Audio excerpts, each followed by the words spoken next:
در مورد ذهن خیلی جاها شنیدیم که ما باید ذهن رو خاموش کنیم، از ذهن بگذریم. ذهن دشمن ماست. ابعاد ذهنی کارکردهای نادرستی دارن و خیلی چیزهای مختلفی که انگار ذهن به عنوان یک دشمن برای ما تعریف شده، در صورتی که ذهن یکی از بهترین، بزرگترین و عالیترین نعمتهاییه که در اختیار ماست.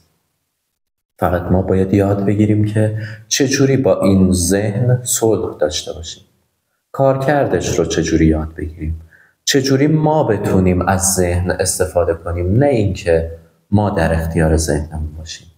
یعنی با شناخت ذهنه که ما میتونیم به فراتر از ذهن برسیم و اگر با ذهن خودمون درگیر باشیم، شناخت نداشته باشیم، اون رو به عنوان دشمن ببینیم، هیچ وقت نمیتونیم به فراتر از ذهن برسیم.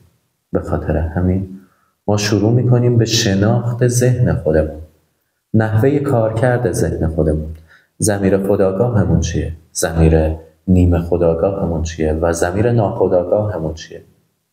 چجوری این سه تا میتونن توی صلح با همدیگه باشن، چجوری این سه تا میتونن همدیگه رو ساپورت کنن، چجوری همه اینا میتونن در اختیار ما باشن تا ما بتونیم اهدافی که توی مسیر خودمون داریم با کمک اینها بهش برسیم و بعد از اون بتونیم به ابعاد فراتر از این ذهنمون برسیم.